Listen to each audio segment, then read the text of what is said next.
Ready to move in premium triplex villas at Bachapalli APR projects. ప్రస్తుతం మనతో పాటు ఉన్నారు press academy chairman Srinivas Reddy గారు. ఒక్కసారి ఆయనతో మాట్లాడదాం. సార్ నమస్తే.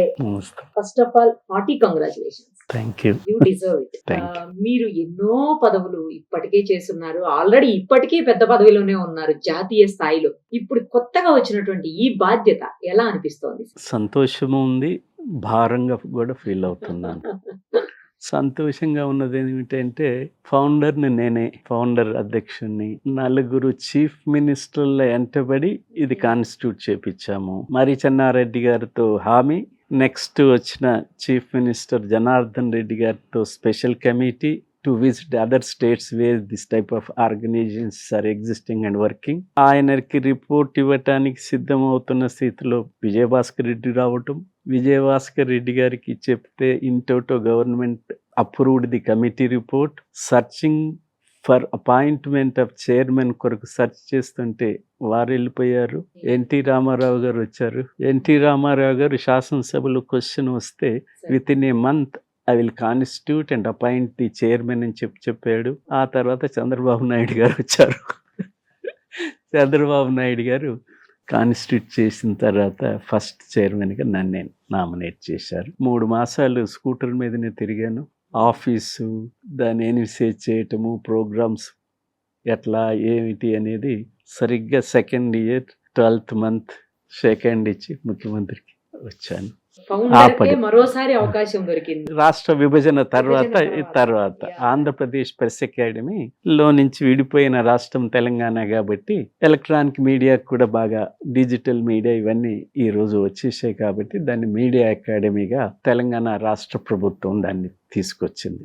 ఆ రోజు దాంట్లో స్పెషల్ కమిటీలో అబిద్ అలీ ఖాన్ సియాసత్ ఎడిటరు, పద్మశ్రీ గ్రహీత, వారి చైర్మన్షిప్లో Hindu resident editor Rajendra Prasad, Andhra Jyothi editor Nanduri Rammohan Rao గారు, నేను యూనియన్ జనరల్ సెక్రటరీగా, ఆంధ్రప్రదేశ్ యూనియన్ ఆఫ్ వర్కింగ్ జర్నలిస్ట్గా, రాజేశ్వరరావు గారు ముఖ్యమంత్రి ప్రెస్ అడ్వైజర్, సభ్యులు, డైరెక్టర్ ఇన్ఫర్మేషన్ కన్వీనర్గా కమిటీ ఏర్పడ్డారు. అప్పుడు ఇదే బిల్డింగ్లో కూర్చొని అంతా డిస్కస్ చేశాము. ఏమిటి మిగతా కేరళలో, కర్ణాటకలో, బెంగాల్లో, తర్వాత Indian institute of mass communications వాళ్ళు ఇది చేస్తున్న ఇదేమిటి, ఇవన్నీ పరిశీలించిన తర్వాత వాటన్నింటిని కొన్ని అడాప్ట్ చేసుకొని మనము దీన్ని ప్రొఫెషనల్ బాడీగానే కొనసాగించాలా. ప్రొఫెషన్కి సంబంధించి, న్యూ కమర్స్కి సంబంధించి అప్పటికి చాలా రాష్ట్రాలలో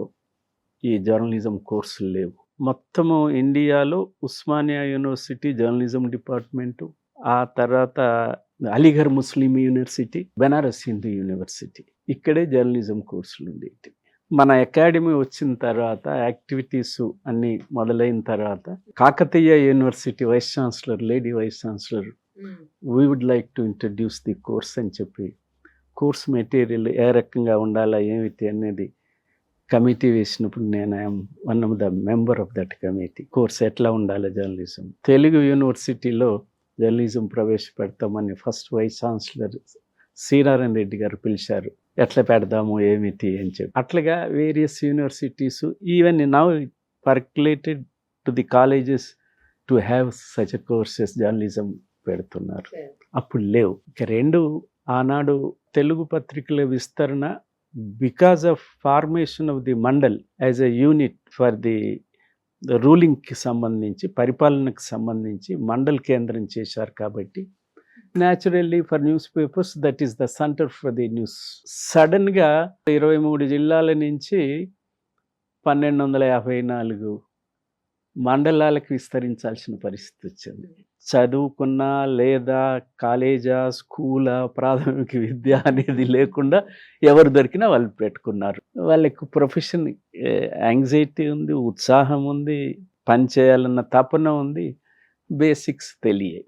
అందుకని the basic aim, objective, activity of the press academy of Andhra Pradesh is to give training to 3-day refresher courses with not lecturers, professors, all these things. ప్రొఫెషన్లో సీనియర్ అయిన వాళ్ళు, రిటైర్ అయిన వాళ్ళు, ప్రొఫెషన్లో కొనసాగుతూ న్యూస్ ఎడిటర్సు, డెస్క్ ఎడిటర్స్ ఇతర రకాలుగా ఉన్న వాళ్ళతో లెక్చర్ ఇప్పించాలని 3 days 12 మెంబర్స్ని సెలెక్ట్ చేసి Srikakulam to Nizamabad, Tirupati to Adilabad classes నిర్వహించాం.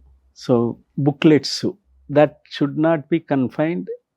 ఇక్కడ హెడ్ క్వార్టర్స్లో ఉన్న వాళ్ళకి how to read budget, how to read central budget. There is a lot of difference between the centre and states budget. అందుకని ఇక్కడ ఫైనాన్స్ సెక్రటరీని పిలిచి, మీరు తెలియని భాష మాకు చెప్పొద్దు, మీరు అలాంటి భాష ఉంటుంది కాబట్టి పత్రికలు ఎంటర్ అవుతాయి, పత్రికలు పామరుడికి అర్థమయ్యే రీతిలో రాస్తారు, ఆ రకంగా మాకు అర్థం చేయాలా.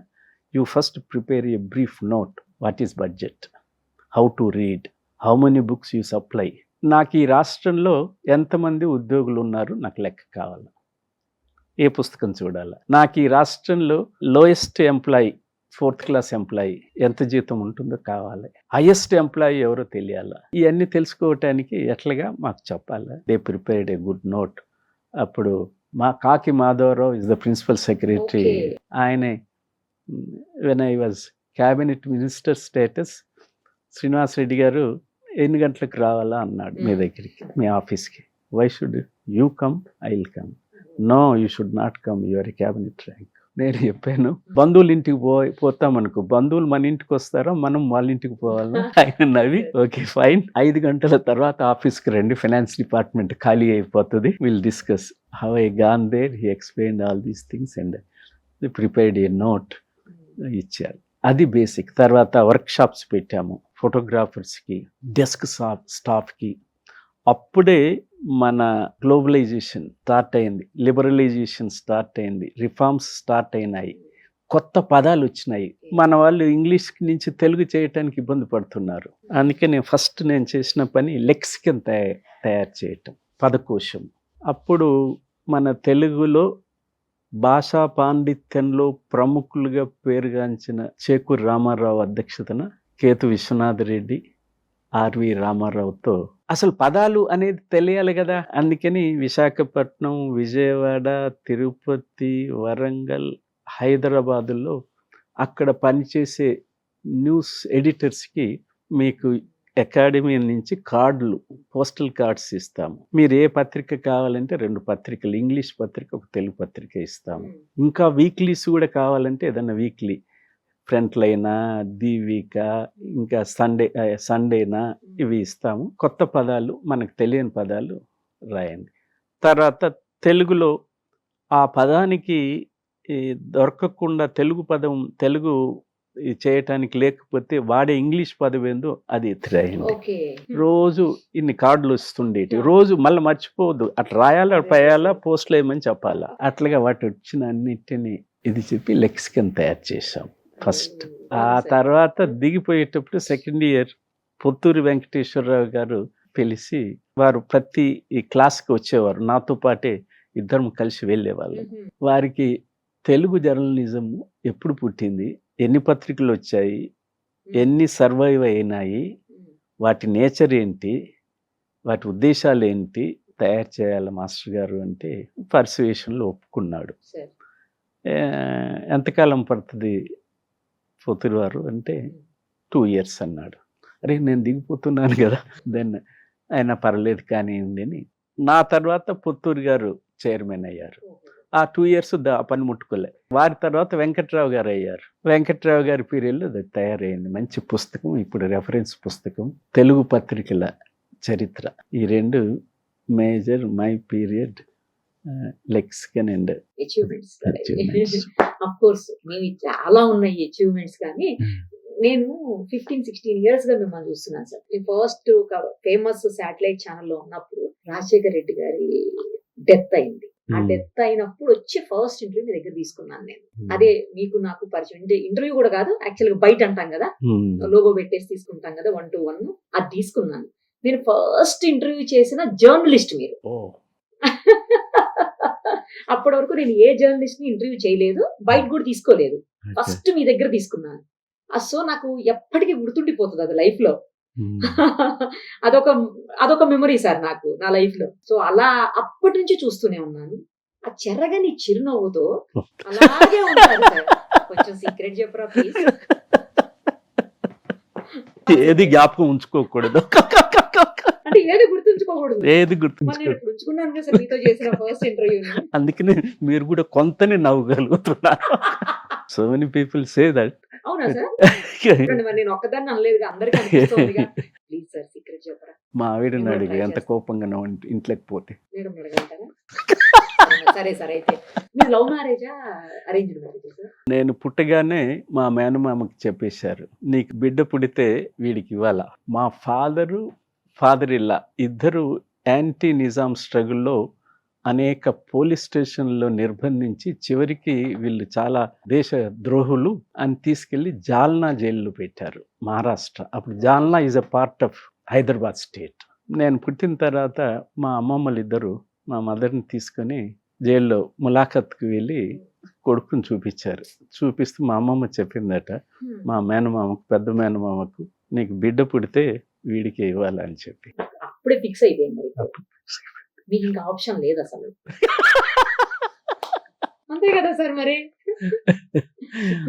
దేనికి ఆప్షన్ లేకుండా fix చేసేసారు మిమ్మల్ని. ఏంటి సార్ నవ్వారు అంటే ఏమైనా గుర్తుకొచ్చాయా? అయ్యో నేను మేడం కి ఇంతవరకు పార్ట్ కట్ చేసి మేడం కి అయ్యో చూపిస్తాను సార్ మిగతా ఇంటర్వ్యూ. ఇది మాత్రం పబ్లిక్ రివీల్ చేస్తా అంతే. చెప్పాలి సార్ ఆన్సర్, మీరు నవ్వే వచ్చే కుదరదు. నాకేమి మీరు గుర్తు పెట్టుకోరు కదా, మర్చిపోయారు. చాలా సంతోషంగా ఉంది. మీలాంటి ఒక మంచి వ్యక్తి, అందరి బాగు కోరుకునే వ్యక్తి, తర్వాత ఏది మనం చేస్తే హెల్ప్ అవుతుంది అందరికీ అని ఆలోచించేటువంటి వ్యక్తి మీరు. మీరు ఈ పోస్ట్ లోకి రావడం, ప్రెస్ అకాడమీ అంటాం, ఎందుకో మీడియా అకాడమీ అనేది రాదు త్వరగా. ప్రెస్ అకాడమీ అని వస్తుంటది. సో మాకైతే చాలా హ్యాపీగా ఉంది సార్. ఒకటి చెప్పండి సార్, ఇప్పుడు చాలా రకాలైనటువంటి సమస్యలు గత కొన్నేళ్లుగా అలాగే ఉండిపోయినాయి జర్నలిస్టులకు సంబంధించినవి, మెయిన్లీ హౌసింగ్ సొసైటీకి సంబంధించి. ఎన్నో ఏళ్ల తరబడి అలాగే గతంలో కూడా కాంగ్రెస్ గవర్నమెంట్ లోనే ఇళ్ల స్థలాలు వచ్చాయి అని చెప్పేసి చెప్తా ఉంటారు. మళ్ళీ ఆ తర్వాత ఎప్పుడు కూడా ఎవరు ఇవ్వలేదు అని చెప్పేసి. సో మళ్ళీ ఈసారి కూడా కాంగ్రెస్ గవర్నమెంటే వచ్చింది. మరి జర్నలిస్టులందరికీ త్వరలో గుడ్ న్యూస్ వినిపించే అవకాశం ఉందా? ఎందుకంటే మొన్న ఈ మధ్యనే సీఎం గారు కూడా హామీ ఇచ్చినట్టు తెలుస్తోంది, ఖచ్చితంగా త్వరలో సమస్యలన్నీ పరిష్కరిస్తాము 100% అని చెప్పేసి. నేను అందుకే ముందు ఇది వస్తాయని ముందు చెప్పాను. దీని aims and objects of the press academy where we envisaged and made it act సొసైటీగా. అన్ఫార్చునేట్లీ రాష్ట్రం విభజన జరిగిన తర్వాత తెలంగాణలో అక్రిటేషన్ కమిటీ, అక్రిటేషన్స్ ఇష్యూకి సంబంధించి, వెల్ఫేర్ మెజర్స్లో వెల్ఫేర్కి సంబంధించి, ట్రావెల్కి సంబంధించి ట్రావెల్కి ఇష్యూస్ అన్నీ దీనికి కట్టేసేసేసారు. నాకు ఇది రాగానే చెప్పాను, ఇన్ని భారాలు వచ్చేసాయి, దీని లక్ష్యం ఇది కాదు. గవర్నమెంట్ చేయాల్సిన పనుల్లో ఇవన్నీ ఇన్ఫర్మేషన్, లేకపోతే రాష్ట్ర ప్రభుత్వము, ఇది professional body. The academy is a professional body. Purely we discussed a lot. Awards, కేరళలో అవార్డ్స్ పెట్టారు జర్నలిస్టులకి. ఈ అకాడమీ విల్ డిసైడ్. మేము అది కూడా వద్దనుకున్నాం. Profession, good, bad, professional skills, professional motivations, what is crime, what is investigation, what are the moral ethics, what is public good, వీటిని ప్రజలకు చెప్పాలా. ప్రజా ప్రయోజనం అంటే ఏంది పత్రికకి. ఏ చదువు లేకున్నా జర్నలిస్ట్ అవుతున్నాడు సమాజంలో. ఎందుకు ప్రజలు ఆ విశ్వాసం పెట్టారు జర్నలిస్టుల మీద? దాడులు జరిగినప్పుడు ఖండిస్తుంటాము మేము. దాడులకు వ్యతిరేకము ప్రభుత్వాలు ఖండించిన జర్నలిస్టులకు రక్షణ ప్రభుత్వాలు, పోలీసులు కాదు, ప్రజల రక్షణ. సో ఇవన్నీ 2014 జూన్ 4 తర్వాత ఈ రాష్ట్రంలో మీద పెట్టారు. నా దృష్టిలో అది సమంజసం కాదు. అయితే ఇంకా తప్పదు. నేను ముఖ్యమంత్రి గారిని కలవటానికి వెళ్ళినప్పుడు మీరు చెప్పబోయేటివి, మీరు అడిగేటివి, హౌసింగ్తో సహా అన్ని అంశాలు ఆయన పూసగుచ్చినట్టు. నేను ఒక వర్కింగ్ జర్నలిస్ట్ని, జర్నలిస్ట్ ఉద్యమంతో సంబంధం ఉన్నవాడిని, జర్నలిస్ట్ ఆకాంక్షలేందో తెలిసిన వాడిని. నేను ఒక్క మాట మాట్లాడని దానికి అవకాశం మిగిలే.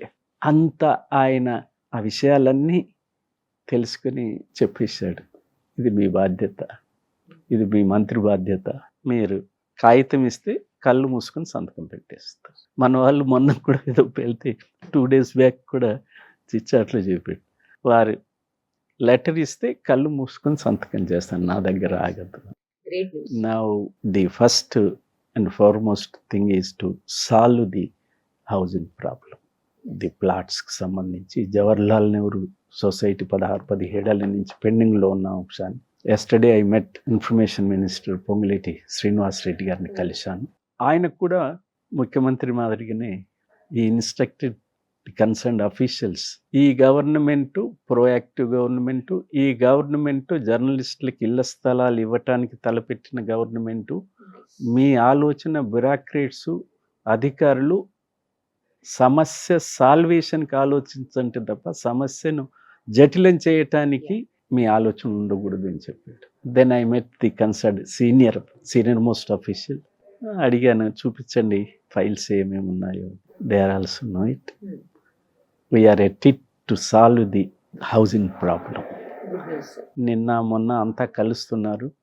మీకన్నా ముందు కొద్ది గంటల ముందే జవహర్లాల్ నెహ్రూ హౌసింగ్ సొసైటీ వాళ్ళంతకు ముందు కలిశారు. కొత్త బాడీ ఎన్నికయింది, 5 కొత్త సభ్యులు అంతా కలిసి వచ్చారు, ఇష్యూస్ చెప్పారు. ఆ తర్వాత ఓల్డ్ సొసైటీ, ఇది Hyderabad cooperative journalist society, popularly now being called as Jubilee Hills society అంటున్నారు. ఐ వాజ్ 2 terms 6 years నేను కార్యదర్శిగా పనిచేశాను ఆ సొసైటీకి. వారు వచ్చారు. తర్వాత కొత్తగా తెలంగాణ పేరుతో పెట్టిన వారి లీడర్స్ వచ్చారు. ఆ తర్వాత దక్కన్ సొసైటీ పేరుతో పెట్టిన వారు వచ్చారు. అందరు కలిసి కామన్ లిస్ట్ తయారు చేసేదానికి, ఒకరి సొసైటీలో రెండో సొసైటీ రిపీటేషన్స్ లేకుండా కామన్గా కూర్చొని ఎఫర్ట్ మొదలుపెట్టారు. ఐ షుడ్ సే, మన పూర్వీకులు పెద్దవారు నేషనలిస్ట్ మూమెంట్ను, స్వాతంత్ర పోరాటాన్ని, ఉద్యమాన్ని చూసిన వారు ఒక తరం. ఆ తరానికి తర్వాత వచ్చిన తరం మాది. వారి కాలంలో బ్రహ్మానందరెడ్డి గారు road number 3లో less than 2 acres స్థలం ఇచ్చాడు. ఆ తర్వాత ఫస్ట్ సొసైటీ 25 ఎకరాలు జూబ్లీ హిల్స్లో వచ్చింది, మరి చెన్నారెడ్డి గారి ఫస్ట్ టర్మ్. ఆ తర్వాత కొంతకాలానికి గోపినపల్లి విజయభాస్కర్ రెడ్డి గారు ఇచ్చిన 60 ఎకరాలు. ఆ తర్వాత వైఎస్ రాజశేఖర్ రెడ్డి ఇచ్చిన 70 ఎకరాలు. These are all as a said Congress period నుండి వచ్చినాయి. మా ప్రమేయంతో సగర్వంగా చెప్పగలుగుతాము, ఆంధ్రప్రదేశ్ వర్కింగ్ జర్నలిస్ట్ యూనియన్, దాని నాయకత్వము నా ప్రమేయం. అయితే సార్, ఇప్పుడు ఒక సమస్య ఏంటంటే, చాలా మంది ఆ సొసైటీస్ లో ఉన్నారు. ఓకే, ఇప్పుడు కొత్తగా కొన్ని సొసైటీలు కూడా పుట్టుకొచ్చాయి, కొత్తగా కొన్ని కమిటీలు వచ్చాయి. మొన్న కూడా ఒకటి కొత్తది వచ్చింది, జర్నలిస్ట్ అసోసియేషన్ ఒకటి కొత్తది స్టార్ట్ అయ్యింది, రకరకాల జస్ట్ అనేది సంథింగ్ చాలా వచ్చాయి ఈ మధ్య కాలంలో. అయితే ఇప్పుడు మాలాంటి 15-16 years ఎక్స్పీరియన్స్ ఉన్నవాళ్ళు, లేదంటే 17-18 years ఎక్స్పీరియన్స్ ఉన్నవాళ్ళు దేంట్లోనూ కూడా లేనటువంటి పరిస్థితి, ఏ యూనియన్ లోనూ కూడా లేరు. తర్వాత నాలాంటి వాడు ఇంకా చాలా మంది ఉన్నారు, నా తర్వాత వచ్చిన వాళ్ళు కూడా ఉన్నారు. వీళ్ళందరూ కూడా జర్నలిస్టులు, వర్కింగ్ జర్నలిస్టులు, ఆల్రెడీ వర్క్ చేస్తున్నాం. నా ఫేస్ అయితే తెలియని వాళ్ళు ఎవరు ఉండరు. అలా నాలాంటి వాళ్ళు చాలా మందే ఉన్నారు. సో ఇలాంటి వాళ్ళందరికీ కూడా అక్రిడేషన్ అనేది అడ్డు పడిపోతుంది. మాకు ఎక్కడ కూడా అక్రిడేషన్స్ లేవు. అలాంటి ఒక పెద్ద ఆర్గనైజేషన్ నడిపించడం మీకు తెలుసు ఎంత పెద్దదని, మీరు కూడా చూసారు. సో ఇలాంటి కొన్ని సంస్థలకైనా ఏమన్నా అక్రిడేషన్ లాంటివి ఇచ్చి తీసుకునే అవకాశం ఉందా? లేదు అంటే అక్రిడేషన్ తో సంబంధం లేకుండా వాళ్ళందరికీ, మొత్తం జర్నలిస్టులందరికీ తెలిసిన వాళ్ళే, ప్రపంచానికి కూడా తెలిసిన వాళ్ళే కాబట్టి అలాంటి వాళ్ళని ఏమన్నా ఇంక్లూడ్ చేసుకునే అవకాశం ఉందా? లేదు ఇలాంటి వాళ్ళతో ఏమన్నా ఒక సపరేట్ గా ఒక సొసైటీయో లేకపోతే ఒక గ్రూపో లేకపోతే ఒక ఆర్గనైజేషన్ లాంటిది ఏమన్నా క్రియేట్ చేయిస్తారా? దీనికి ఒక సొల్యూషన్ ఏంటి అనేది ఇప్పుడు ఇదే పెద్ద సమస్య నడుస్తోంది. సంఘాలు వదిలేసేయండి, సొసైటీల్లో సభ్యులుగా ఎందుకు చేరలే? మీరు చేర్చుకునే వాళ్ళు ఎవరు సార్? అసలు వెళ్ళినా ఎవరు రెఫ్యూజ్ చేశారు మిమ్మల్ని? చాలా సార్లు ట్రై చేసినా కూడా మీకు ఇంకా అప్పటికి సరిపోలేదు, ఏజ్ ఆగండి, 5 years అవలేదు మీరు వచ్చి, అలా అని చెప్పేసి ఆపేశారు సార్. సో నౌ నేను ఇప్పుడు రెఫర్ చేసిన అక్కడ 20 మంది less than 20-25 people కన్నా లేరు.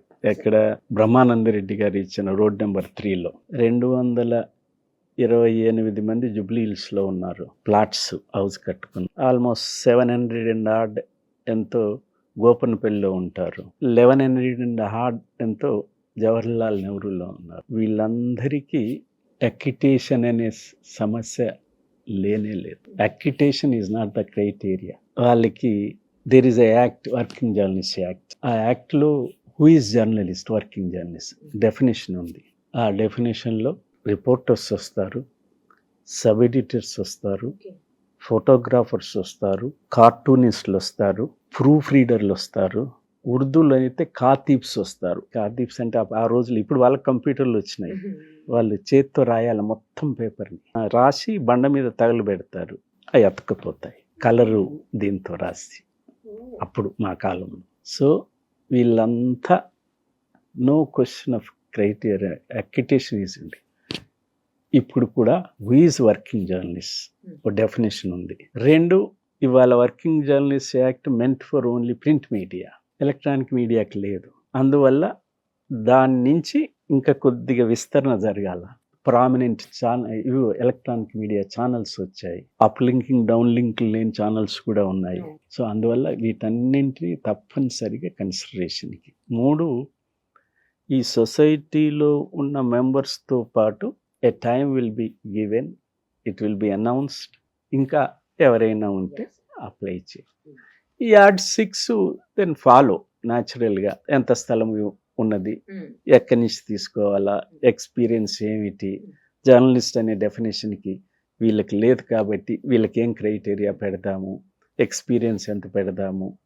మేమైతే ఆ రోజు జాయిన్ అయ్యి వచ్చిన వాడికి కూడా ఇచ్చేసినాం, ఎందుకంటే ఎవరు లేరు. సో దట్ ఈస్ ఇప్పుడు అలా కాదు కాబట్టి మీరు అప్లై చేసినా చేసుకోకపోయినా, if you are eligible under this criteria, ఆ క్రైటీరియా ఏంటనే డిస్కస్ చేసి రూల్స్ రెగ్యులేషన్స్ వాటికి సభ్యులు అయినా కాకపోయినా. చాలా మంచి మాట చెప్పారు. ఎందుకంటే సార్ ఇప్పుడు ఇలా గనక మీరు ఇనిషియేటివ్ తీసుకోకపోతే మళ్ళీ ఎవరో నాలాంటి వాళ్ళు, అంటే నేను కాదు, నాలాంటి వాళ్ళు ఎవరో మళ్ళీ కోర్టులోకి వేసేస్తారు, మేము కూడా ఎక్స్పీరియన్స్ ఉందని, మళ్ళీ అక్కడి నుంచి మళ్ళీ ఇష్యూ అయిపోతుంది. ఇదంతా కూడా చిరాకు అయిపోతుంది తప్పించి ముందుకి సాగేటువంటి కార్యక్రమం అయితే కనిపించట్లేదు.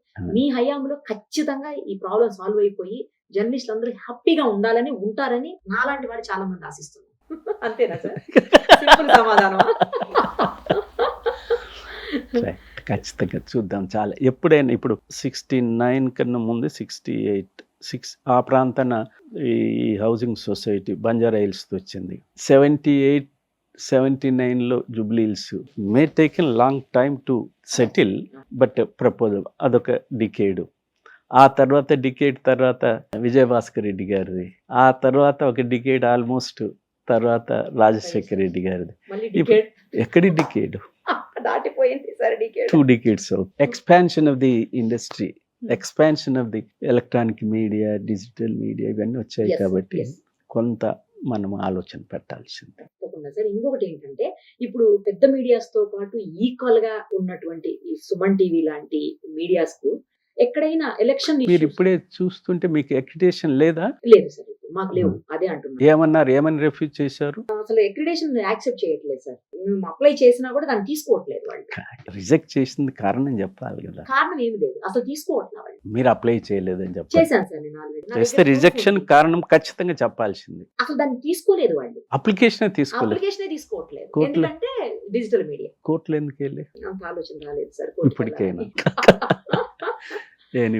డిజిటల్ మీడియా ఇప్పుడు కొత్తగా వచ్చిన దానికి లేదు. లాస్ట్ టైం ఇప్పుడు కొత్తగా ఇంకా ఏం రాలేదు. లాస్ట్ ఇయర్ నేను అప్లై చేస్తే అసలు దాన్ని యాక్సెప్ట్ చేయలేదు, తీసుకోలేదు, అసలు దాన్ని కన్సిడర్ చేయలేదు వాళ్ళు. సో అందుకని ఆ దిశగా ఏమన్నా ఇప్పుడు ఇవి కూడా పెద్ద పెద్ద మీడియా. నేనైతే ఏమంటారు, వాయిస్ ఓవర్ ఆర్టిస్ట్లకు కూడా ఇవ్వాలని చెప్పి ఇప్పించాం. అప్పుడు ప్రూఫ్ రీడర్లు ఏమిటి, వాళ్ళు ఏమిటి అన్నారు, కొట్లాడి కోర్టులో కేసు వేసి నెగ్గి ప్రూఫ్ రీడర్లకు వచ్చింది. కాతీబ్స్ ఏంది రాసే వాళ్ళకి. సో వాయిస్ ఓవర్ ఇస్ బయట ఫేస్ కనిపిస్తుంది పాపం. ప్రూఫ్ రీడరు నీకన్నా ఎక్కువ చదువుకొని ఉంటే తప్ప తప్పులు వెతకలేని అతను, అంతేగా. అట్లాగా డెఫినెట్లీ వి షుడ్ ఇది ఎట్లా ఇది ఖచ్చితంగా ఇవ్వచ్చు. ఆలోచించాలి. ఇప్పుడు మేము ఏదన్నా ఎలక్షన్ డ్యూటీస్ కి వాటికి వెళ్ళినప్పుడు అడుగుతారు, అదర్వైజ్ మాకేం ప్రాబ్లం కాదు, కానీ ఫేస్ చూసి గుర్తుపట్టేసి పంపించేస్తుంటారు. This accreditation came through the recommendations of the first press commission. A journalist, a reporter should have a state government identification, authorities identification to access the news. అది ఇప్పుడు ఏమైపోయింది? అదే చెప్పబోతుంది. ఎందుకంటే మాలాగా రియల్ గా ఫీల్డ్ లోకి వెళ్ళి వర్క్ చేసే వాళ్ళకి నీడ్ ఉన్నా కూడా మాకు అక్రిడేషన్స్ లేవు. కానీ కొన్ని అక్రిడేషన్స్ చాలా మంది అమ్ముకునేటువంటి పరిస్థితి ఉంది. పేపర్ల వాళ్ళు కావచ్చు, మీడియా వాళ్ళు కావచ్చు. నేను పేరు చెప్పను, ఒక పెద్ద పత్రిక ఈ రాష్ట్రంలో జర్నలిజాన్ని అపహాస్యం పాలి చేసింది ఒక పెద్ద పత్రిక. ఆ పెద్ద పత్రిక ప్రాంతాల వారికి అమ్మింది, ₹1,00,000 అంటే సార్ జిల్లాల వారీగా అమ్మారు. ఇప్పుడే ఫ్రెండ్స్ చెప్తున్నారు మండలాల వారికి కూడా ఉంది. 10,000 అంటే సార్ మండలం అయితే అక్రిడేషన్ ఇస్తారంట. మీరు చెప్పేది అమ్మే అక్రిడేషన్ గురించి, నేను చెప్పేది ఆ పత్రిక మాస్టర్డ్ ఉంటుంది, నువ్వేమన్నా ప్రింట్ చేసుకో, నాకు నెలకి ఇంత ఇచ్చేసి. ద ఎడిటర్ ఈజ్ జస్ట్ దాంట్లో ఏం పబ్లిష్ చేస్తున్నా ఏమిటనేది ఆయనకు సంబంధం లేదు. నీ ఇష్టం ఏమైనా రాసుకో, నాకు నెలకు కొంత. ప్రింటింగ్ నువ్వే చేసుకో, న్యూస్ ప్రింట్ నువ్వే పెట్టుకో. నాకు ఇప్పటి వరకు అక్రిడేషన్ అమ్ముకుంటున్నారని మాత్రమే తెలుసు. నేను చెప్పేది ముందు వచ్చింది, ఆ తర్వాత మిగతా వచ్చాయి. తర్వాత వచ్చాయి కావాలి. అవునా సార్? అవసరం లేని వాళ్ళకి, వాళ్ళకి అర్హత లేని వాళ్ళకి కూడా అక్రిడేషన్ కార్డు ఉన్న వాళ్ళని నేను చూశాను సార్. అదే సిబిఐ డైరెక్టర్ చేశారే విజయ రామారావు గారు, చనిపోయారు. వారు ఆర్టీసీ ఎండీగా ఉన్నారు కొంతకాలం క్రితం. అప్పుడు జర్నలిస్టుల బస్ పాస్ల గురించి ఏదో సమస్య వచ్చింది, మిస్యూజ్ జరుగుతుంది అన్న పేరుతో ఆయన పిలిచి, నేను అప్పుడు happens to be the general secretary of the organisation, వాళ్ళ దగ్గరికి వారి ఆఫీస్కి పోయాను. ఆఫీస్కి పోయిన తర్వాత వాళ్ళ డిపో మేనేజర్లు పంపిన కంప్లైంట్ను వినిపించాడు. మదనపల్లి నుంచి బెంగళూరు, కడప నుంచి చెన్నై, మద్రాస్ రోజు గాజుల వ్యాపారస్తులు ప్రయాణం చేస్తుంటారు, ఎవరిని అడిగినా ప్రెస్ కార్డు చూపిస్తారు. మీరు ఇప్పుడు చెప్తున్నారు, అప్పుడు డబ్బులు తీసుకున్నారో లేదో తెలియదు కానీ మిస్యూజ్. దీనికి ఏం మార్గం పెడదాము అని ఆలోచింది. మీ ఇష్టం ఏదైనా పెట్టండి, పేరు చెప్పమంటే చెప్పాడు. నేను ఆ మేనేజ్మెంట్ దృష్టికి ఆ వివరాలన్నీ ఇచ్చాను, సస్పెండ్ చేశారు, యాక్షన్ తీసుకున్నారు. ఏం చేద్దాము దీనికంటే, ఇదివరకు కార్డు చూపిస్తే ది స్టేట్ సెంటర్లో ఉన్న వాళ్ళకి 1/3 పేమెంట్, 2/3 ఫ్రీ. ₹10 ఉంటే ₹2.5 హైదరాబాద్లో నివసించే వాళ్ళము, regular employees who are getting regularly their salary etcetera. జిల్లా కేంద్రంలో ఉన్న వాళ్ళకి free with in the there territory. Publication సెంటర్కి పోవాల్సి వస్తుంది కాబట్టి వాళ్ళలో ఒకరికి ఇద్దరికి సేమ్ హైదరాబాద్ ఏ బేసిస్ ఉందో వాళ్ళకి 1/3 పే చేసి మీరు పోవచ్చు. అంటే అందరికీ ఫ్రీ అనేది వద్దని దీంతో ఇక్కడ వీళ్ళకి శాలరీస్ వస్తున్నాయి, కింది వాడికి కాలం బేసిస్ మీద. అప్పుడు ఎంత నెలకు 1000, 1500, 2000. బట్ సోషల్ స్టేటస్ జర్నలిస్టు ప్రజలు అభిమానించి వార్త రాస్తే చూసావా ఫలానా పత్రికలు వచ్చాడు, ఫలానా విలేకరి. మిస్యూజ్ అనేది జరుగుతుంది ఎంత పెద్ద. ఆయన అప్పుడు ఏం చెప్పాడంటే, మేము మీకు 10 or 25 స్లిప్స్ ఇస్తాము, ప్రింట్ చేసి రిసిట్ బుక్ మాదిరిగా ఇస్తాము. ఒకవైపు మీరు ట్రయల్ రాసుకోండి, డేట్ రాసుకుని, ఏం రాసుకుంటే రాసుకోండి, రెండో స్లిప్ మీరు రాసి సంతకం చేసి మీ నెంబర్ ఇచ్చేస్తే. ఆ తర్వాత వాళ్ళే 2-3 సంవత్సరాల తర్వాత మళ్ళీ పిలిచారు. మా ఆడిట్ వాళ్ళు అబ్జెక్షన్ చెప్తున్నారు, ఆ ప్రింటింగ్ పుస్తకాల ఖర్చు కూడా ఇది కావటం లేదు ఎత్తేసారు.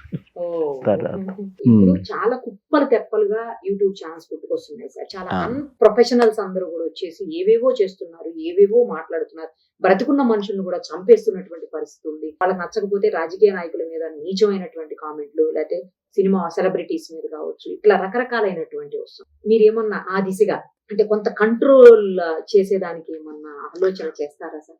మీడియాకు సంబంధించి కంట్రోల్ అనే పదం వస్తే అయిపోయినట్టే. కంట్రోల్ అనే పదం మనం ప్రొఫెషనల్ జర్నలిస్ట్గా అన్నది. అంటే అలాంటి వాటిని కొంచెం ఏమన్నా మనం ఇప్పటి వరకు సెల్ఫ్ రెగ్యులేషనే ఉంది. ఈ సెల్ఫ్ రెగ్యులేషన్లో మన బాడీ పత్రికల్లో వచ్చిన వాటి మీద, రాసిన వాటి మీద దాడి చేశారు, లేకపోతే న్యూస్ పేపర్ ఇది నష్టం చేశారనే దాని మీద ప్రెస్ కౌన్సిల్ ఆఫ్ ఇండియాకి కంప్లైంట్ చేసుకోవచ్చు. లేదు నా ప్రతిష్ట తీయటానికే ఈ పత్రిక తీస్తుంది అని చెప్పి బాధితుడు కోర్టుకి వెళ్ళచ్చు. లేదు నేను బాగా సానుకూలంగా రాయటం లేదు, క్రిటికల్గా ఉన్నాడు, అడ్వర్టైజ్మెంట్ ఇవ్వటం లేదు అని చెప్పి గవర్నమెంట్ మీద కంప్లైంట్ చేయొచ్చు. లేదు నన్ను బ్లాక్మెయిల్ చేస్తున్నాడు, డబ్బులు అడుగుతున్నాడు అంటే ఇచ్చేయచ్చు. ప్రెస్ కౌన్సిల్ ఈస్ ద అథారిటీగా ఉంది. అది self regulatory body enacted by the parliament. ఆ తర్వాత కొంతకాలానికి ఏమిటి పత్రికలు, ఏమిటి మీడియా, ఏం రాస్తున్నారు, ఏమి చేస్తున్నారు, దీని కంట్రోల్ లేకపోతే ఎట్లాగా అనేది వచ్చింది. ఈ కంట్రోల్ లేకుండా పోయే దాంట్లో ఫస్ట్ టెలివిజన్ ఛానల్స్ అప్పుడు, ఇప్పుడు డిజిటల్ మీడియా. డిజిటల్ ఇట్లా ఈ 2 మీడియాకి సెల్ఫ్ రెగ్యులేషన్ పేరుతో ఏర్పాటు చేసుకున్నటువంటి ఆంబుడ్స్మెన్ పేరుతో ఏర్పాటు చేసుకున్న కమిటీకి ప్రయోజన రహితంగా ఉంది. అసలు ప్రెస్ కౌన్సిల్ మీదనే ప్రయోజన రహితంగా ఉంది. ప్రెస్ కౌన్సిల్కి ఏమో అధికారాలు ఇవ్వాల.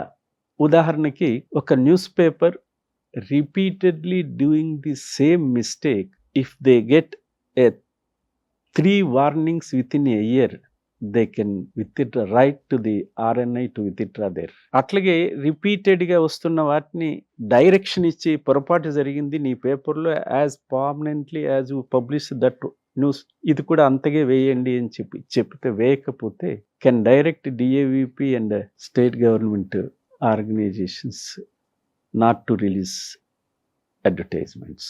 ఇవి మేము కొన్ని చేసిన తర్వాత, I was member of the press council of India for 2 terms 6 years. ఒక పెద్ద పత్రిక, ఈ దేశంలో అత్యంత పెద్ద పత్రిక అని చెప్పిన పేపరు వినిపించుకోలే. We have return to DAVP stop the advertisement. ఇవాళ ప్రెస్ కౌన్సిల్లో ఆ పెద్ద పత్రిక కాన్సిల్ లాయర్ కూర్చొని ఉంటాడు, మా కేసు ఏమన్నా వస్తే వాదించడానికి హైకోర్టుకు వెళ్ళినట్టు. అందువల్ల కొన్ని అవసరము, సెల్ఫ్ రెగ్యులేషన్స్ అవసరము, బేసిక్ నాలెడ్జ్ లేకుండా వచ్చే వాళ్ళు ఎక్కువైపోయారు. వాళ్ళకి అలాంటి వాళ్ళకి ఇగో ఇప్పుడు మన మీడియా అకాడమీ, ప్రెస్ అకాడమీ కొంత ఇది నేర్పాలని ప్రభుత్వాలు దీన్ని ఎంకరేజ్ చేస్తున్నాయి. ఏ రాజకీయ నాయకులైతే, ఏ అధికార పెద్దలైతే దీన్ని విమర్శిస్తున్నారో దీనికి రెమెడీ చెప్తే దాదాపు 20 ఏళ్ల నుంచి ఎలక్ట్రానిక్ మీడియా ఎమర్జెన్సీ ఎంతకాలం అయింది? 25-30 years అయింది కదా. మేము 20 years నుంచి చెప్తున్నాము. Either made it press council of India as a media council or constitute such authority to. వాళ్ళకి నచ్చుతుంది ఇది. బయటకు మాత్రం కోపం వచ్చినప్పుడు మాత్రం ఏమిటి మీడియా అంటున్నారు. It is completely, this is a intentional non action by the government of India. చేయొచ్చుగా, మేము అడుగుతున్నాం, జర్నలిస్ట్ సంఘాలు అడుగుతున్నాయి, తర్వాత ప్రెస్ కమిషన్ అడుగుతున్నాం. అప్పుడు ఫస్ట్ ప్రెస్ కమిషన్, తర్వాత second press commission 1976 or 78 last. ఇవాళ ఎంతకాలం అయింది? మీడియా అంటే ఇప్పుడు ప్రెస్ అనే పదం మొదలు మీడియా అంటున్నాం. ఎందుకంటున్నాం? ఎలక్ట్రానిక్ మీడియా, డిజిటల్ మీడియా వచ్చింది. ఇన్ని పరిణామాలు వచ్చాయి. వేలు లక్షల సంఖ్యలో ఇండస్ట్రీ ఎంప్లాయీస్ ఉన్నారు. న్యూస్ పేపర్స్ ఎస్టాబ్లిష్మెంట్స్కి వేజ్ బోర్డ్స్ ఉన్నాయి. వీటికి ఏమున్నాయి? రెగ్యులేటరీ ఏముంది? అందుకని ఒక మీడియా కమిషన్ వేయాలా అని చెప్పి ఎంతకాలం నుంచి అడుగుతున్నాము. They are not. అందుకని మళ్ళీ ఈసారి ఎన్నికలు జరుగుతున్నాయి, నూతన లోక్సభ రాబోతుంది కాబట్టి 23rd of this month, that is the martyrdom day of Shaheed Bhagat Singh. ఆ రోజు 3 ఇండియన్ జర్నలిస్ట్ యూనియన్ మొన్న షిర్డీలో సమావేశమై 3 డిమాండ్లు పెట్టింది. ఒకటి, constitute the media commission. Number 2, attacks పెరిగిపోతున్నాయి. మహారాష్ట్ర గవర్నమెంట్ ఒక చట్టం తీసుకొచ్చింది. ఛత్తీస్గఢ్ గవర్నమెంట్ మొన్న జరిగిన శాసనసభ ఎన్నికల ముందు ఒక చట్టం చేసింది. ఇది ఇండివిజువల్గా చట్టాలు రాష్ట్ర ప్రభుత్వాలు చేయటం కన్నా కేంద్రం ఇస్తే central subject, media is a central subject. అందుకని కేంద్ర ప్రభుత్వం వెంటనే జర్నలిస్టుల మీద దాడులకు సంబంధించి, న్యూస్ మీడియా ఎస్టాబ్లిష్మెంట్స్ మీద దాడులకు సంబంధించి ఒక నివారణకి ఒక ఇది. థర్డ్, ప్రెస్కి సంబంధించి దాదాపు 15 సంవత్సరాలు కావస్తుంది వేజ్ రివిజన్ జరిగి, వేతన సంఘం వేసి. ఇన్ బిట్వీన్ ఆల్మోస్ట్ గవర్నమెంట్ ఎంప్లాయీస్కి 2 సార్లు జరిగాయి, ప్రైవేట్ సెక్టర్ ఎంప్లాయీస్కి జరిగాయి వేతన సవరణలు. But news paper industry, the great independent democratic కంట్రీలో 4th pillar of the democracy అని చెప్పేదానికి పట్టించుకున్న పాలకులు లేరు. ఈ 3 డిమాండ్ల మీద నేషన్ వైడ్గా రాజకీయ పార్టీలకి, ఎంపీలకి, కంటెస్టింగ్ క్యాండిడేట్లకి కొత్త లోక్సభ ఏర్పడితే మహాప్రభు కొద్దిగా చూడండి ఇది అని మొరపెట్టు. జర్నలిస్టులకు సంబంధించిన హౌసింగ్ విషయం కావచ్చు, లేకపోతే రకరకాల యూనియన్లు, అసోసియేషన్లు ఇవన్నీ కలుపుకొని ఒక తాటి మీద తీసుకొచ్చి మొత్తం హౌసింగ్ సంబంధించిన ప్రాబ్లమ్ని సాల్వ్ చేయడానికి ఎన్ని డేస్ లేదా ఎన్ని మంత్స్ పట్టే అవకాశం ఉంది sir? Approximately few weeks. Really ఏళ్ల తరబడి ఉన్న సమస్యలు ఫ్యూ వీక్స్ మళ్ళీ నవ్వుతూనే ఉంటారా? అయితే ఈ లోపే ఏదైనా చేయాలని ఉంది, ఏదైనా ఒక యాక్షన్ 13th 14th వస్తూనే ఉంటుంది కదా నోటిఫికేషన్. అవును సార్, మర్చిపోయిన ఎలక్షన్ మళ్ళీ అయిపోవాలి. ఈ లోపే ఏదైనా ఒక ఇష్యూ మీద అదే సార్, రావాలనే తాపత్రయం ఉంది. Super sir. సార్ ఒక విషయం చెప్పండి, మీరు చాలా సంవత్సరాలుగా జర్నలిజం లో ఉన్నారు, చాలా మంది ముఖ్యమంత్రులను అతి దగ్గరగా చూశారు. మీకు బాగా నచ్చిన ముఖ్యమంత్రి గారు ఎవరు? యాక్సెస్ అనుకుంటే మాత్రం మీడియాకి చాలా యాక్సెస్ ఉన్నది. చంద్రబాబు నాయుడు ఉన్నాడు, రాజశేఖర రెడ్డి ఉన్నాడు, నేదురుమిల్లి జనార్దన్ రెడ్డి ఉన్నాడు. భావన Venkatram short period is a part of జర్నలిస్ట్గా ఉండేవాడు, అంత క్లోజ్గా ఉండేవాడు. అంజయ్య గారు కూడా ఉన్నారు. సీఎం కాన్వాయ్ వస్తే మేము నడుచుకుంటూ వస్తుంటే కాన్వాయ్ ఆగిన రోజులు ఉన్నాయి, చూడటానికి చెయ్యి ఊపిన రోజులు ఉన్నాయి. ఈ అప్పుడితో ఇప్పుడు పోల్చుకుంటే అది ఆర్టిఫిషియల్గా ప్రభుత్వాలు ఎందుకు పాలకులు థ్రెట్ ఉంటుంది, థ్రెట్ పర్సెప్షన్ ఉంటాయి. కానీ ఇవాళ ఎంతమంది సెక్యూరిటీ పర్సనల్ పెట్టుకుంటే అంత ఇది ఎట్లాగా ప్రజలతో ఎన్నికైన వాళ్ళు ప్రజలకి యాక్సెస్ ఉండాలి. పంజాబ్లో పెట్టుకున్నారంటే ఖలిస్తాన్తో ఉన్నది, ఇక్కడ కూడా పెట్టుకున్నారంటే గతంలో కొంత నక్సలైట్ మూమెంట్ అనే భావం ఉండేది. అవి తగ్గిపోయాయి, ఇవి తగ్గిపోతున్నాయి. UP law and order, Bihar law and order.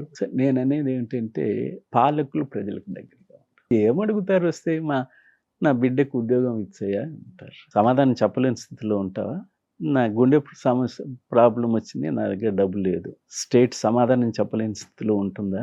నాకు బలం లేదయ్యా, నా భూమిని ఆక్యుపై చేశారు, ఇంతకన్నా ఏముంటాయి చెప్పు? పెన్షన్స్ ఇస్తుంటే పెన్షన్, లేకపోతే ఆలోచన తీసుకొచ్చింది మీరే కాబట్టి దాన్ని పరిష్కరించే మార్గాలు కూడా మీకు ఉంటాయి. ఇవ్వాలి కదా. నాకు పెన్షన్ రాలేదంటే ఎందుకు రాలేదని కాగితం రాసి ఒక కాగితం ఆయనకు వస్తే ముఖ్యమంత్రి దగ్గరికి పోతే, మంత్రి దగ్గరికి పోతే ఎక్నాలజీ.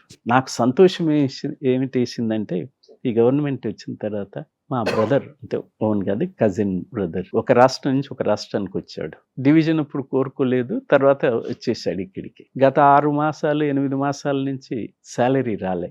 పోయి pillar to post, commissioner and secretary, principal secretary concern department, no response. ఇక్కడ రేవంత్ రెడ్డి గారు ముఖ్యమంత్రి అయిన తర్వాత ఆ బంధనాలను బద్దలు కొట్టి లోపలికి పోయి ఏర్పాటు చేశాడుగా, ఒక ఆఫీసర్గా వెళ్ళి కాగితం ఇచ్చి వచ్చాడు, నా ప్రాబ్లం ఇది అని. మరునాడు ఏ టైంకి వెళ్ళాడో ఆ టైంకు చెక్ వచ్చి ఇంట్లో ఇచ్చారు. ఈజ్ ఆఫీసర్ వెళ్ళి కాగితం అయిపోయింది. ఎందుకంటే ఎక్కడికి పోతే ఏం జరగటంలే అన్నారు కదా, నా కాగితం ఇస్తాను చెప్తే హాయిగా ఇచ్చేసిరా చూద్దాం అన్నాను. సో అతను ఎంతమందికి చెప్తాడు? ఆబ్వియస్లీ సార్ దగ్గర పోయాను, పలానా ముఖ్యమంత్రి దగ్గర పోయాను, తల మంత్రి దగ్గర పోయాను, సమస్య పరిష్కారం. నేను అడిగిన క్వశ్చన్ కి నాకు ఆన్సర్ రాలేదు సార్. పాలనా పరంగా బాగా నచ్చిన ముఖ్యమంత్రి ఎవరు? రాజశేఖర్ అనే చెప్పాలి. బట్ ముఖ్యమంత్రులలో ఫస్ట్ యాక్సెస్ వచ్చింది చంద్రబాబు నాయుడు. ఎనీ జర్నలిస్ట్, మిగతా వాళ్ళు కొద్దిగా ఉండేవాళ్ళు, కానీ రాజశేఖర్ మొదటి ముఖ్యమంత్రి కాదు కదా, చంద్రబాబు నాయుడే ముందు ముఖ్యమంత్రి. ఆ రకంగా చూస్తే ఆ రోజుల్లో Chandrababu Naidu access to the media is.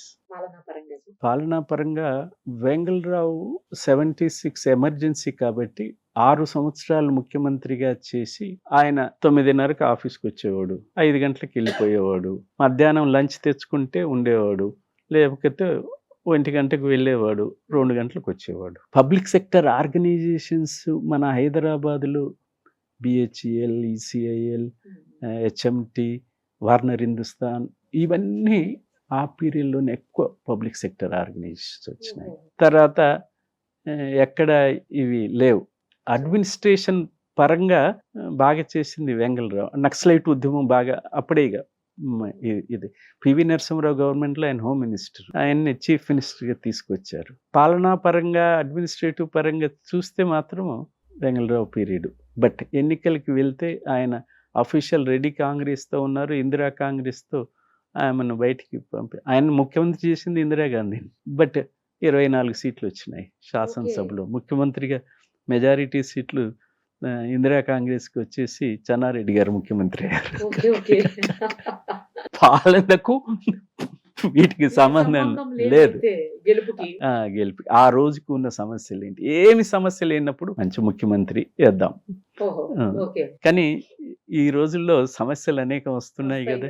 ఏది హైలైట్ అవుతుందో మొత్తం క్యాంపెయిన్ లో కూడా ఇవన్నీ హైలైట్ అవుతుంది కాదు, అల్టిమేట్ గా కాంక్రీటైజ్ అయ్యేది 1 or 2 ఇష్యూస్ మీదనే. ఆ రకంగా చూసుకున్నప్పుడు వెంగళరావు గారికి ప్రతిరోజు ఎప్పుడు అనుకుంటే అప్పుడు కింద ప్రెస్ రూమ్ ఉండేది, ఆయన ఎక్కేది పోయేది లిఫ్ట్ అని, మాకు ముఖ్యమంత్రి వస్తున్నాడు పైకి ఎక్కుతున్నాడు అనేది పక్కనే మా ముందు నుంచే పోవాలి ఆయన, అట్లాగా ఉండేది. ఏదైనా పొద్దున పేపర్లు చూసేవాళ్ళము, సమస్య ఉందనుకో పద సీఎం దగ్గరికి అడుగుదాం, పద రెవెన్యూ మనిషి, అట్లాగా స్ట్రేట్గా వెళ్ళి వస్తున్నామని ముందు ఫోన్ చేసేవాళ్ళము. ముఖ్యమంత్రి దగ్గరికి అయితే వెళ్ళి 5 నిమిషాలు కూర్చుని, నార్మల్గా ఎప్పుడు కూర్చోలేదు, స్ట్రేట్ అవే కోవటం. ఆయన కూడా 5 నిమిషాలే టక్ టక్ మాట్లాడేవాడు. మళ్ళీ 6వ నిమిషం కూడా ఉండేది కాదు. టీ తాగటం ఆలస్యం అయితే టీ తాగి వెళ్ళిపోండి అని చెప్పేవాడు. అట్లాగా యాక్సెస్. తర్వాత అంజయ్య గారు, భవనం వెంకట్రామ్ షార్ట్ పీరియడ్, ఆయన నోన్ ఎవ్రీబడి. ఒక్కరు అని చెప్పటానికి కొంత నేను బాగా ఇదిగా ఎరిగిన దీంట్లో మా జనరేషన్, ఈయన మా జనరేషనే, వారు మా జనరేషన్. రామారావు గారితో మీకు యాక్సెస్ ఉందా సార్? అంటే ఉంది. వెళ్ళేవాళ్ళా? వెళ్ళేవాళ్ళు. వెళ్తే ఆయన కలిసేవాడు, నో యాక్సెస్ అనేది లేదు. ఆయన పిలిచి ఇచ్చేవాడు, ముందు డైలాగులు అయిపోయి స్పీచ్ అయిపోయేది, ఆ తర్వాత ప్రశ్నలు వచ్చేటి. మీరు ఆల్మోస్ట్ అందరు ముఖ్యమంత్రుల్ని ఇంటర్వ్యూ చేసి ఉంటారు కదా సార్? ఆల్మోస్ట్ అందరితో ఏదో ఒక సందర్భంలో చిన్న ఇంటర్వ్యూ అయినా సరే. ఒక పాపులర్ చీఫ్ మినిస్టర్ అయిన కూడా నేను ఇంటర్వ్యూ చేయటానికి నేను విశాలాంధ్ర, అప్పుడు విశాలాంధ్ర కాదు అని చెప్పి రమ్మని చెప్పారు. నేను వెళ్ళాను రిపోర్టర్తో పాటు. ఇట్లా చూశాడు, ఏంటి ప్రశ్న అన్నాడు. 6 ప్రశ్నలు 5 ప్రశ్నలు రాసి ఇచ్చాం. ఇచ్చేసిన తర్వాత నవ్వి, శ్రీనివాస్ నువ్వే ఆన్సర్స్ రాసుకో, నేను సంతకం పెడతాను అన్నా. నేను ఒక్కటే ప్రశ్న అడిగాను, క్యాబినెట్ ఎక్స్పాన్షన్ ఎప్పుడు, డేట్ చెప్పాను కానీ వీక్ చెప్తాను అన్నాడు. ఆ ఒక్కటే పదం ఆయన ఆన్సర్ చేశారు, అంతే. మీ పని ఈజీ అయిపోయింది కదా సార్? కానీ నాకు అనిపించింది ఏంది ఇది, బయట పబ్లిక్ ఏమనుకుంటారు, ముఖ్యమంత్రి గారు ఆన్సర్ అంతే అనుకుంటారు కదా. ఇప్పుడు కదా. ముఖ్యమంత్రి గారి, ఇప్పుడు ఫైనాన్స్ మినిస్టర్ ప్రసంగం ఉంది, ఆయన రాస్తాడా? కరెక్ట్, అది కూడా కరెక్ట్. ముఖ్యమంత్రి ప్రసంగాలు ఉన్నాయి పబ్లిక్ గా, అఫీషియల్ గా, seminars, meetings, pooling all these things one officer will, ఇట్లయితే బాగుంటుంది. నేను ఒకసారి ఎన్టీ రామారావు గారి రిప్లై గవర్నర్కి థ్యాంక్స్ చెప్పేది అనుకుంటాను, లీడర్ ఆఫ్ ది హౌస్ చెప్పాలి కదా, చాలా బాగా నచ్చింది. నేను జయప్రకాష్ గారు ఆయన సెక్రటరీ, జయప్రకాష్ గారికి చెప్పాను, చాలా బాగుంది సీఎం రిప్లై, నిజంగా చెప్పు అన్నాడు. నేను నచ్చితేనే చెప్తున్నాను, నేనే రాశాను, అంతే. సెక్రటరీస్ కదా తయారు చేశాను. ఇది దోసేల్గా ఏదో ఉండకూడదు, చనుకులు వేయాలా, నవ్వులు వేయాలా, సూటిగా చెప్పాలా, అన్ని ఉంటేనే నవరసాలు పలకాల దాంట్లో. కామన్ మెన్ కు దగ్గరగా ఉంది. కామన్ మెన్ ఏం ఆలోచిస్తున్నాడో వాటిని రిప్రజెంట్ చేయాలి. పెద్ద పెద్ద పడికట్టు పదాలతో రాసి అర్థం కాని భాషను పెడితే ఒక ఆన్సర్ చేశారు, Telugu translation. I told one of the CPRO of A chief minister, budget పుస్తకం చదివితే ఇంగ్లీష్లో ఏమంటామంటే ఫిజికల్ డెఫిసిట్, రెవెన్యూ డెఫిసిట్, 2 పదాలు వస్తాయి. ఫిజికల్ డెఫిసిట్కు రెవెన్యూ లోటు అని రాశారు, రెవెన్యూ డెఫిసిట్కు రెవెన్యూ లోటు అని రాశారు. రెండింటికి అదే రాశారు. ఫిజికల్ డెఫిసిట్ అంటే ద్రవ్య లోటు, ద్రవ్య లోటును పూడ్చటం టాక్సేషన్కి దారితీస్తుంది. ద్రవ్య లోటు is a competence of the finances reflect చేస్తుంది. మంచిగా చేస్తే ద్రవ్య లోటు ఎక్కువ ఉండదు, ఇది చేసేస్తే ద్రవ్య లోటును పూడ్చటం కష్టము. రెవెన్యూ లోటు ఏముంది, ఇక్కడ ఖర్చు పెట్టేదే ఆపేస్తాను. ద్రవ్య లోటుకు అదే రాశారు, ఫిజికల్ డెఫిసిట్కి అదే రాశారు. నేను సిపిఆర్ఓకు అంతవరకు చేసి పంపించాను, రే ఏమిటిది. అప్పుడు ఫైనాన్స్ సెక్రటరీ చెప్పాడు, శ్రీనివాస్ రెడ్డి గారు. నేను అడిగాను, అప్పుడు కాకి మాధవరావు గారిని అడిగాను, ఏమిటి బడ్జెట్ ఎట్లా తయారు చేస్తారండి అని. అయితే సెప్టెంబర్ నుంచి మా డిపార్ట్మెంట్స్కు మొదలవుతాయి, కమింగ్ ఇయర్ ఫైనాన్షియల్ ఇయర్కి బడ్జెట్ రూపొందించడం. ఏం పెద్ద ఇది కాదు, మీరేమో బడ్జెట్ అంటే ఏదో పెద్ద తలభారం అనుకుంటున్నారు. మీకు ఇంట్లో మీ ఆదాయం అంతా మీ శాలరీనే కదా, 5,000 రూపాయలు వస్తున్నాయి, ఎట్లా ఖర్చు పెడతారు, దట్ ఈస్ బడ్జెట్. సింపుల్గా చెప్పేశాడు. ఇక మీరు ఆలోచించే బడ్జెట్ శాంటిటీ ఉండేది ఇంతకు ముందు బడ్జెట్లో, ఈ శాంటిటీ లేదు. కన్సాలిడేట్ ఫండ్ పెట్టేవాళ్ళము, 100 కోట్లు ఆ రోజుల్లో ఎంత 10,000 కోట్లు బడ్జెట్ 20,000 కోట్ల ఒక 100 కోట్లు కన్సాలిడేట్ ఫండ్లో పెట్టామనుకో. ముఖ్యమంత్రి అది చూసుకొని ఎక్కడైనా టూర్లకు పోయినప్పుడు చెప్తుండేవాడు, అక్కడ ఉన్న సమస్యను అర్థం చేసుకుని ₹1,00,00,000 శాంక్షన్ సాల్వ్ చేసి అనౌన్స్ చేసి వచ్చాడు. ఇప్పుడు 5,000 కోట్లు పెట్టినా 50,000 కోట్లకు పోయి అనౌన్స్ చేసి వస్తున్నారు. What is the sanctity for it?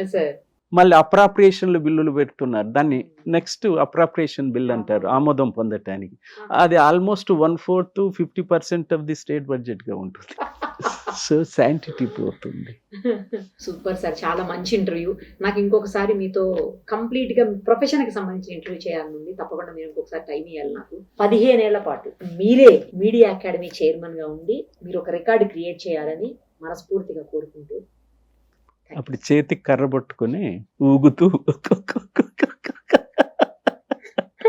ఎందుకంటే 15 ఏళ్ళు ఎవరు చేయలేదు కదా సార్.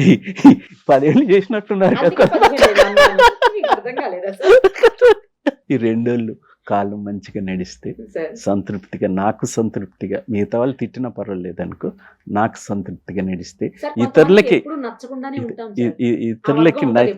ఇతరులకి అంత 100% నచ్చాలని కోరిక కూడా నాకు లేదు. నా కాన్షియస్ పర్మిట్ చేయాలా, మీలాంటి వాళ్ళు బాగా చేశారని చెబితే చాలు. Thank you very much.